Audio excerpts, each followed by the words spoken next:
Trading में सब छोटे छोटे अकाउंट बंद होके ट्रांसफर हो गए, ट्रेडिंग भी बंद होके गया पीएनएल में, पीएनएल भी बंद होके गया कैपिटल में, कैपिटल कहीं बंद होके ट्रांसफर बैलेंस जा रहा है। बैलेंस मतलब कॉपी करके लिखा हुआ है अपने balance sheet. Balance sheet is not an account, उधर कोई एसेट लायबिलिटी बंद होके ट्रांसफर नहीं होता। वो एक लिस्ट है, वो बताता है कि साल के एंड में आपके पास इतने एसेट है, इतने जिंदा है जो आगे चलते रहेंगे, बैलेंस पड़ा। तो balance sheet is just a list, a statement showing the values of assets and liabilities जो कैरी फॉरवर्ड होंगे नेक्स्ट ईयर ओपनिंग बैलेंस। इसीलिए बैलेंस शीट में कभी डेबिट क्रेडिट नहीं होता। तो यहाँ पे मिसप्रिंट हो गया, कट कर। बैलेंस शीट के ऊपर DRCR लिखा हुआ है, कट इट। ये किस पे आता है DRCR?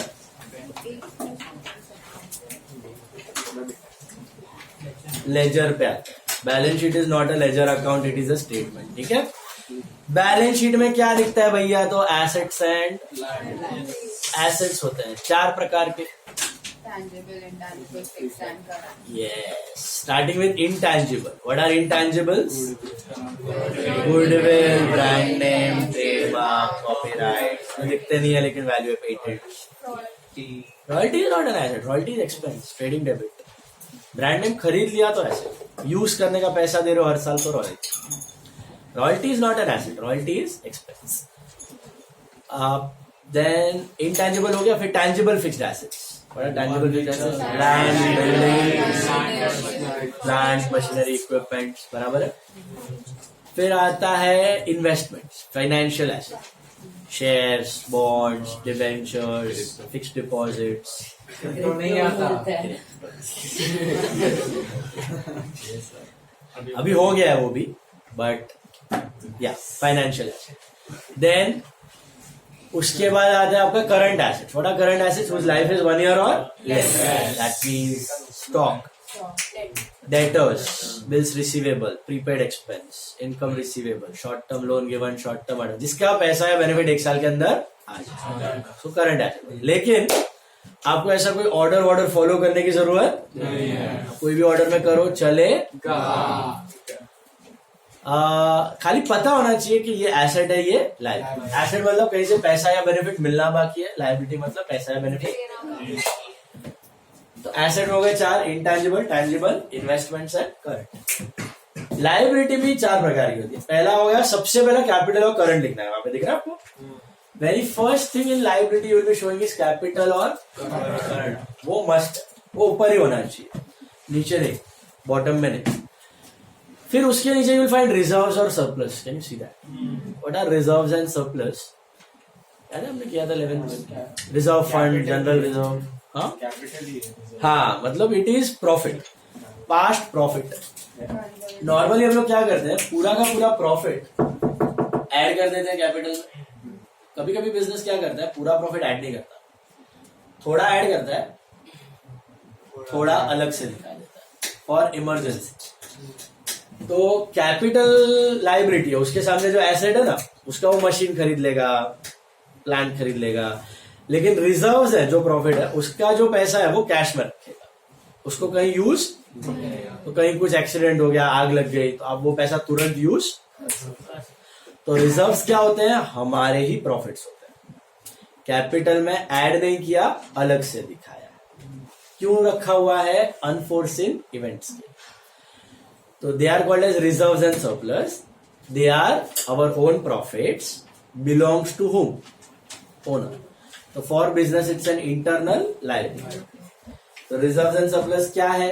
अपना खुद का प्रॉफिट, पूरा कैपिटल में ऐड नहीं किया, थोड़ा अलग से दिखाया हुआ है। इंटरनल लायबिलिटी है, दैट्स व्हाई लायबिलिटी में दिख रहा है। मिला? बाहर वालों को नहीं चुकाना है, किसको चुकाने का है? अपना ही है, समझा? लेकिन अलग से दिखाने का, कैपिटल में ऐड नहीं करने का। तो अगर 10 लाख डाला बिजनेस तो 2 लाख, 8 लाख दिखेगा कैपिटल में। हाँ मतलब देखो, अभी 10-5 से चालू किया, 20 लाख का कैपिटल है, हमने 4 लाख का प्रॉफिट किया, 2 लाख कैपिटल में डाला, 2 लाख रिजर्व में डाला, तो 22 लाख कैपिटल दिखेगा, 2 लाख रिजर्व। खुद लेके क्या कुछ लेके नहीं गए? कुछ लेके नहीं गए, अपना बिजनेस में रखा। ओके, देखो सब घर पे लेके थोड़ा सा चल लाख रुपया लेके गया, इधर 21 और उधर 2 lakh. So reserves are our own profits kept aside for unforeseen events. Internal liability है, हो सके तो कैपिटल करंट के नीचे लिखने का उसको. तो पहले 3 आइटम्स वही ऑर्डर में होने चाहिए लाइबिलिटी. उसके बाद कोई भी ऑर्डर फॉलो करो. उसके बाद आते हैं long term loans. Bank loan हो गया, पार्टनर लोन हो गया, 1 साल से ज्यादा के टाइम वाले लोन्स. उसके बाद आते हैं current liability. What are current liability? जो 1 साल के अंदर चुकानी है. इसको याद नहीं रखना, ये ऑपोजिट्स है. डेटर है ना, एसेट है. करंट है, उसका ऑपोजिट इधर बिल्स रिसीवेबल. मालूम है आपको, बिल्स रिसीवेबल 2-3 महीने में पैसा आएगा, इधर 2-3 महीने में देने का. इधर cash bank, bank overdraft. Prepaid expenses asset, outstanding expenses liability. Income receivable is asset, income receivable advance is liability. Short term loan given is asset, short term loan taken is liability. Short term advance given is asset, short term advance taken is liability. अंत में आपका balance sheet her bar tally following double entry system, so it should tally. Tally नहीं हुआ तो आप ही ने कुछ छोड़ दिया. સર લોન લે તો પછી આપણે એવરી મંથ જે ઇન્ટરેસ્ટ ભરવાનું હોય તો ઈ ડાયરેક્ટલી બેંક લે કે मंथली होता है, कभी क्वार्टरली होता है, ના कभी મંથલી હોય તો રિમાઇન્ડર આપે આ એ લોકો બોલું બેંક લોન જે એની ડેટ હોય ને, એ ડેટ પર તમને पे કરી નાખવાનું. पे કરી નાખો તો રિમાइंडर ના આવે. યા फिर ઇન્ટરેસ્ટ હજી લાગે ઈ ડેટ પછી हाँ, लेट करो तो इंटरेस्ट पर इंटरेस्ट लागे. Due date. ड्यू डेट ना एक्सटेंड करो तो कंपाउंड. यस. अभी बैलेंस शीट का पॉइंट्स पढ़ लो जरा फटाफट. नीचे क्या दिया? बैलेंस शीट हर बार टैली होना चाहिए आपका. वो हो गया तो काम सक्सेसफुल. क्या दिया पॉइंट्स में? देखो, balance sheet is not a ledger account, it is a statement showing the lists of assets and liabilities of the firm. Since we follow double entry system, the total of assets will always be equal to total of liabilities. That is the balance sheet will tally. These assets are shown under a particular order that is called as marshalling. Marshalling वो order को बोला जाता है, लेकिन मैंने आपको बोला है ऑर्डर फॉलो करने की जरूरत नहीं है. कोई भी ऑर्डर में लिखो एसेट लायबिलिटी चलेगा 11th-12th स्टैंडर्ड में. कंपनीज को ये कंपलसरी होता है फॉलो करना, आपको नहीं है.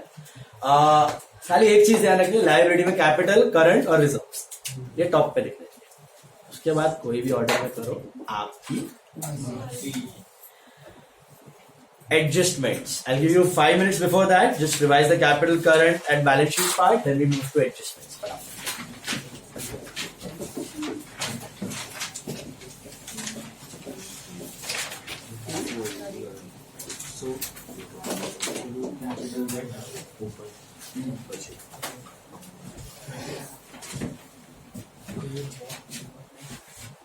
સર રિઝર્વ અને સરપ્લસ કેપિટલ હોય તો કેપિટલ માં એડ ન કરો. Reserves. સરપ્લસ જે તમે કીધું કે કેપિટલ જેવું જોઈએ તો એ કેપિટલ માં એડ કેમ ન કરો? તો મેં તને કીધું ભાઈ, આપણને થોડા પૈસા સેપરેટ રાખવા છે. જો કેપિટલ અમારું 20 લાખ, 4 લાખનું પ્રોફિટ કર્યું, 2 લાખ કેપિટલમાં એડ કર્યા, 2 અલગ. હવે કેપિટલ 22 lakhs છે અને રિઝર્વ 2 lakhs. કેપિટલના સામે પણ કેશ છે, રિઝર્વના સામે પણ કેશ છે, કે liability should be equal to asset.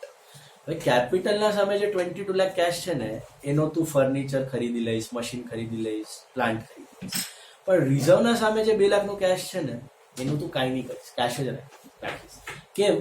કાલે કાલે આગ લાગી ગઈ, પૈસા જોઈએ ચૂકવવા માટે, તો શું મશીન વેચવા નીકળીશ? રોકડા જોઈએ ને, એ તું રિઝર્વમાંથી યુઝ કરીશ. હવે તું રિઝર્વ બનાવે જ નહીં, બધું કેપિટલમાં રાખી દે, તો એ બધાનું તો એસેટ બાય કરી લઈશ. જ્યારે કઈ અનફોર્ચ્યુનેટ ઇવેન્ટ આવશે તને એસેટ વેચવા નીકળવું પડશે, લિક્વિડિટી હોવી જોઈએ. એટલા માટે अभी मत जाए 10 मिनट होल्ड. दस मिनट में नोट हो गया. एक्सपेंस હોય ને क्या चाहिए सर? मारे तो जल्दी छोड़ रहे हो आज. एडजस्टमेंट बाकी है. सबके साथ मजा करो ना, ये तो किया हुआ है. ખાવા માટે નવું છે ને, આવું બેઠું છે.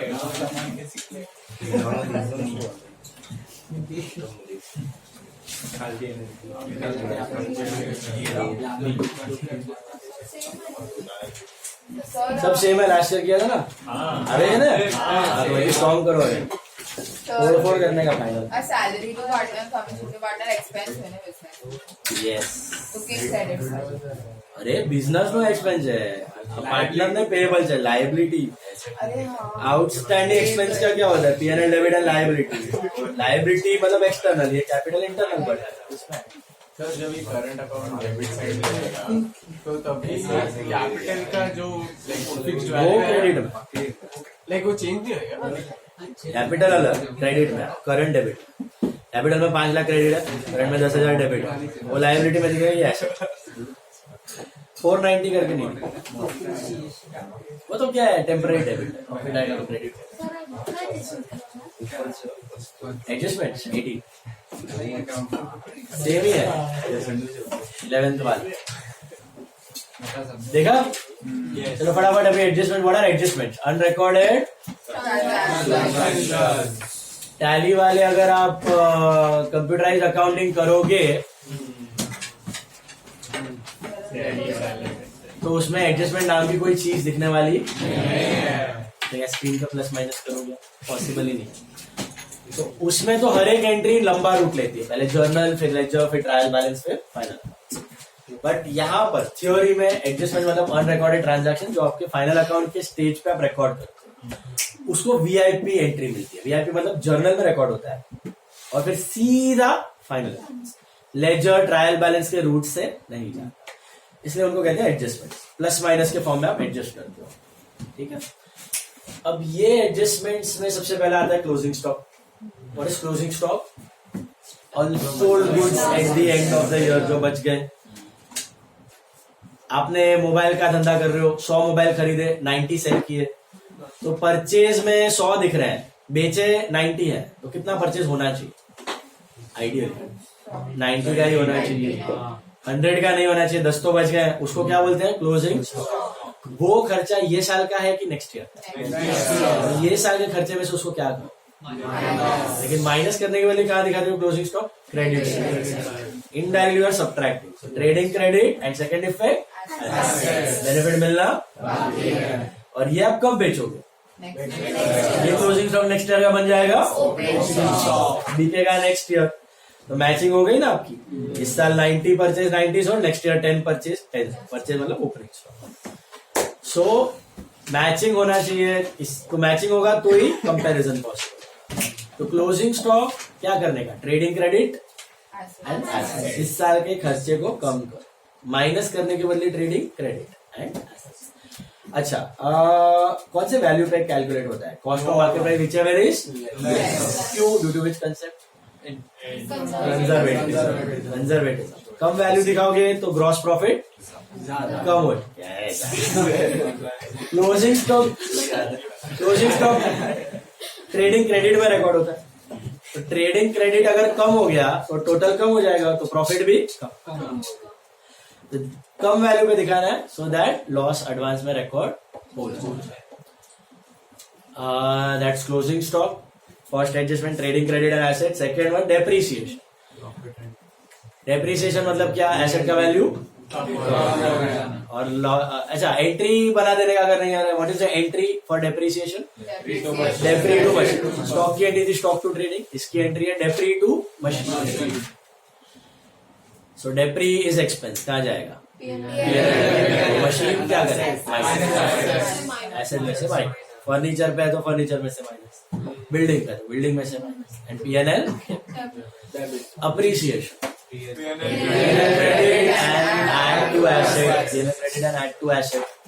सेम है, याद आ रहा है?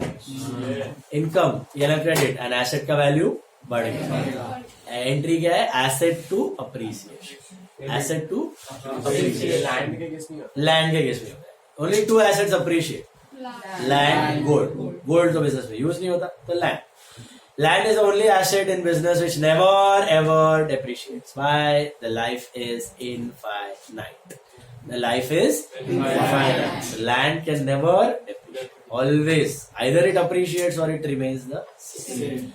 Alright, next one was outstanding expense. ये क्यों होता है outstanding expense? Which concept state that क्या आउटस्टैंडिंग दिखाओ. अक्रूवल. परफेक्ट.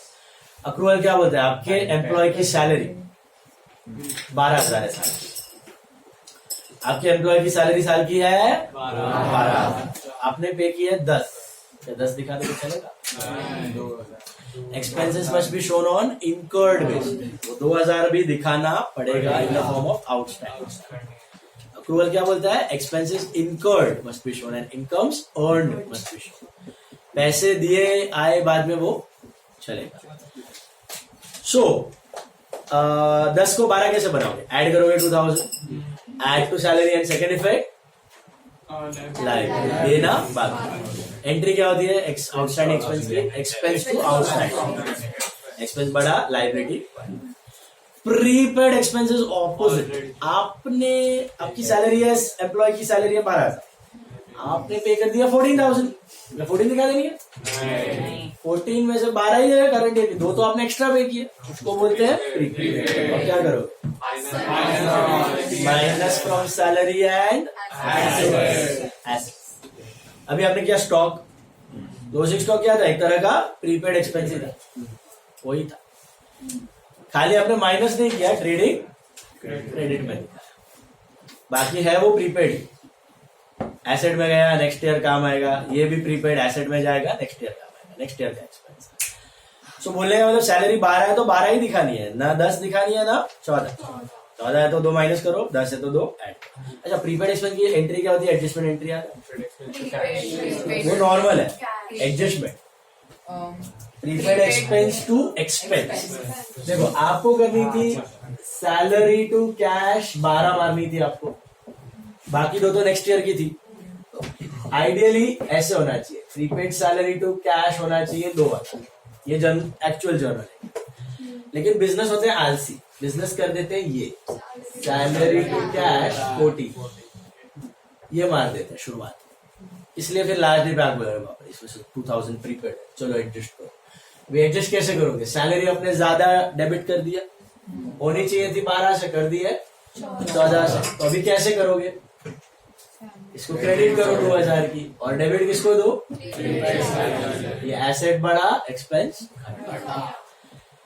सो प्रीपेड सैलरी की adjustment entry. Prepaid salary to prepaid expense to expense. Okay. अच्छा, ये तो हुआ एक्सपेंस का part. One second, outstanding expense क्या करते हो? Plus and liability. Prepaid minus cousin brother income. Income receivable. आपको साल का रेंट मिलना चाहिए 50,000, मिला है 40,000. 10 क्या करोगे? Plus add to rent and asset मिलना बाकी है. Income receivable to income. Add to income and asset, क्योंकि income belongs to this year. पैसे मिलने वाले बाकी है तो एसेट. अच्छा, इनकम रिसीव इन एडवांस क्या करते हो आप? रेंट मिल रहा है 50, मिल गया है 60. 60 दिखा देने का. 10 क्या करते हैं?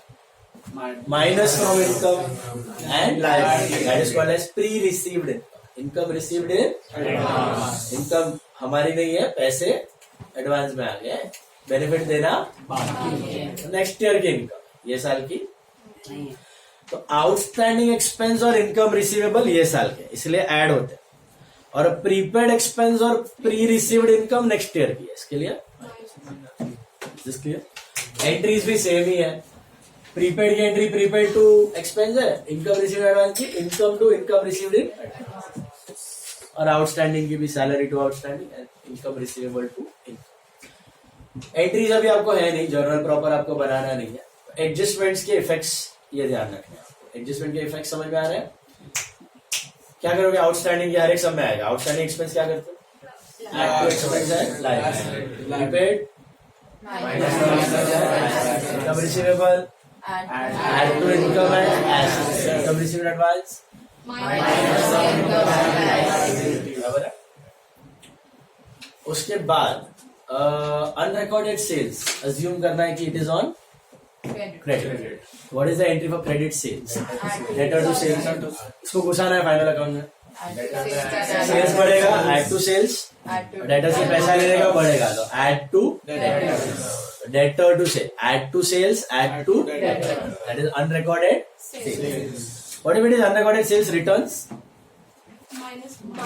Minus from sales,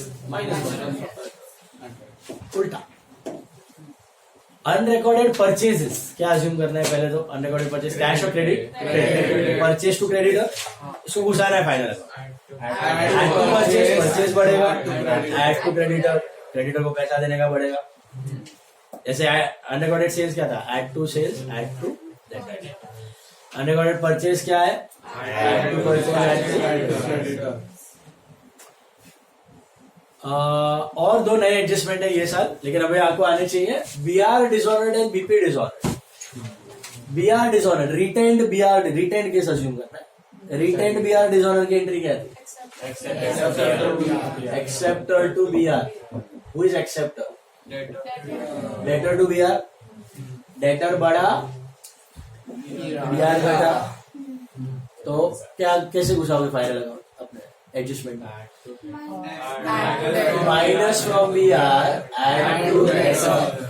बीआर से घटाओ, डेटर से, डेटर बढ़ा, मतलब डेटर से पैसा लेने का बढ़ा, बीआर से घटा, दैट इज बीआर डिसऑर्डर. ये सब है क्या, ये सब transactions which are yet to be recorded.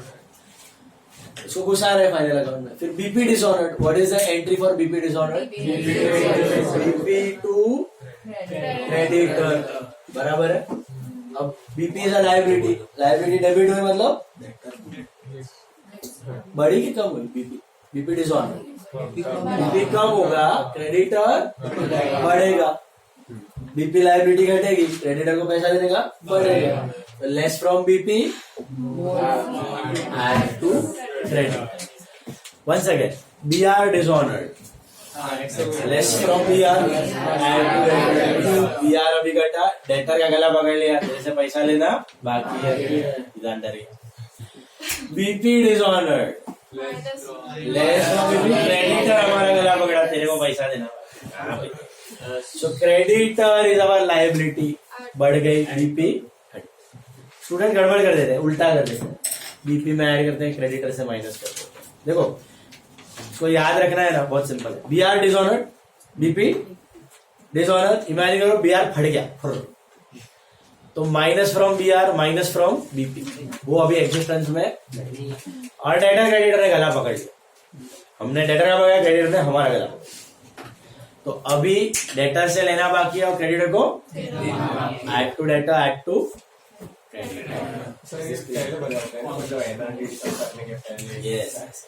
Last में एफबीडी एनआरडी. समझा ये वाला.